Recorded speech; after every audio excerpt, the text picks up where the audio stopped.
কিরে বেলাল, এটা কেমন জুলুম? কতদিন হলো তোমার কণ্ঠের আজান শুনি না। বেলাল রে, তোর কি মন চায় না আমি নবীর জিয়ারতে আসতে? বেলাল আয়, আমি নবীর জিয়ারতে আই রে বেলাল আয়, কতদিন হলো তোমার কণ্ঠের আজান শুনি না।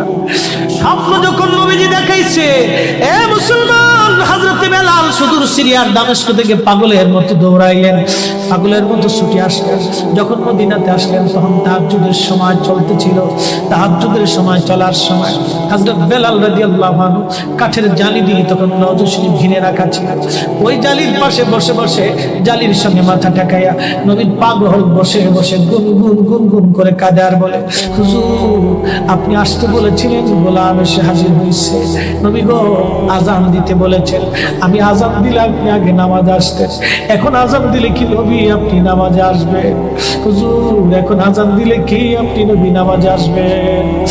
নতুন মুয়াজ্জিন আসছে আজান দেওয়ার জন্য, এসে দেখে নবীর মুয়াজ্জিন বেলাল কাঁদে। ডাক দেখে মদিনাবাসী, শুনছো নবীর মুয়াজ্জিন ফিরে এসেছে, বেলাল আসছে, বেলাল ফিরে আসছে।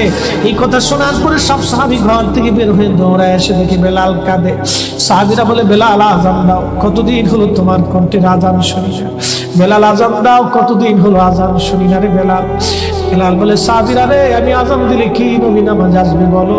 সালমান ফারসি রাদিয়াল্লাহু আনহু ডাক দেখে, সাহাবীরা আমাদের কথায় বেলাল আজান দিবে না, তোমরা যাও দেখো হাসান আর হুসাইন দুইজন ঘরের মধ্যে আছে।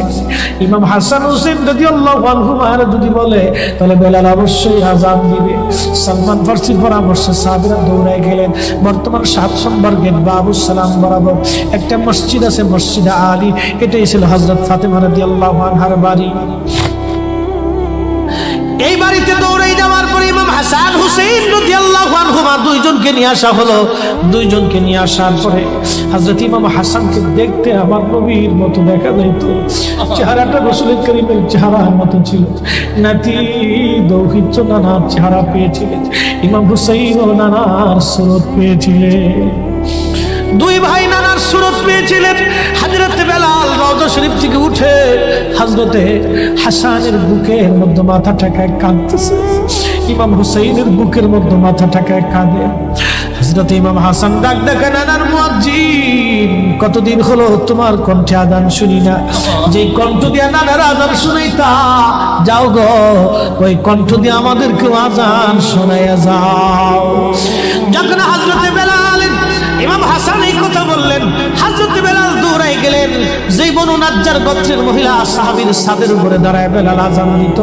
আবু দাউদের 519 নম্বর হাদিসের মধ্যে আসছে, প্রত্যেক ফজরের নামাজের শুভেচ্ছা আদিকের আগে বেলাল দাঁড়াইতেন। দাঁড়ায় আজানের আগে বলতেন, আল্লাহুম্মা ইন্নী আহমাদুকা ওয়া নাস্তাঈনুকা আলা কুরাইশিন ইউকিমুদ্দীনাক। প্রত্যেক ফজরের আজানের আগে এই দোয়াটা পড়ে বেলাল আজান শুরু করতেন।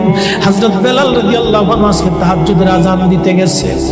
আজান দিতে যাওয়ার পরে হযরত বেলাল যখন আজান দিলেন, আল্লাহু আকবার, আল্লাহু আকবার, আজানের মধুর ধ্বনি সারা মদিনার রন্দে রন্দে ছড়িয়ে গেল। মদিনার ঘর থেকে সব সাহাবী বের হয়ে দৌড় মারছে। আবার যখন বলেন আল্লাহু আকবার, আল্লাহু আকবার, সব সাহাবী, মহিলা, বৃদ্ধ, বনিতা ঘর থেকে বের হয়ে দৌড় মারছে। যখন বলল আশহাদু আল্লা ইলাহা ইল্লাল্লাহ, মদিনার ঘর থেকে সব মহিলারা ঘর থেকে বের হয়ে দৌড় মারছে রে, আর কান্না করে নবী বুঝি ফিরে আসছে রে। আবার যখন বলেন আশহাদু আল্লা ইলাহা ইল্লাল্লাহ, তখন মদিনার মানুষ কান্না করতেছিল, গুন গুন গুন গুন করে কান্না করে। মদিনার ভিতরে আওয়াজ বের হয়ে গেল, নবী বুঝি আসছে রে, নবী বুঝি ফিরে আসছে রে, নবী বুঝি ফিরে আসছে রে, নবী বুঝি আসছে। হযরত বেলাল যখন বলেন আশহাদু আন্না মুহাম্মাদুর রাসূলুল্লাহ, মদিনার মাটিগুলি থরথর থরথর করে কেঁপে উঠছে রে। মদিনার মানুষের কান্না বেড়ে গেল। হযরত বেলাল অজ্ঞান হয়ে জমিনের মধ্যে পড়ে গেলেন, তিনি বেহুশ। নবীনা আশিক বেহুশ হয়ে গেলেন। বেলালের মতো আশিক যদি আমরা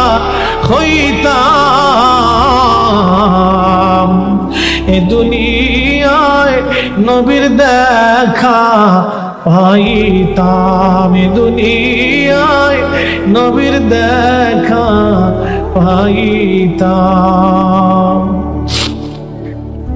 যখন হুঁশ ফিরে আসছে রওজা শরীফের পাশে বসে বসে বেলাল কাঁদে আর বলে, হুজুর আযান দিতে বলেছিলেন, আযান দিয়েছি হুজুর, আমি আযান দিলে আগে নামাজে আসতেন, আজকে আযান দিলাম আপনি হুজুর আসেন নাই, যে আযান দিলে নবী আসবে না, আমি বেলালে আযান আর কোনোদিন দিব না।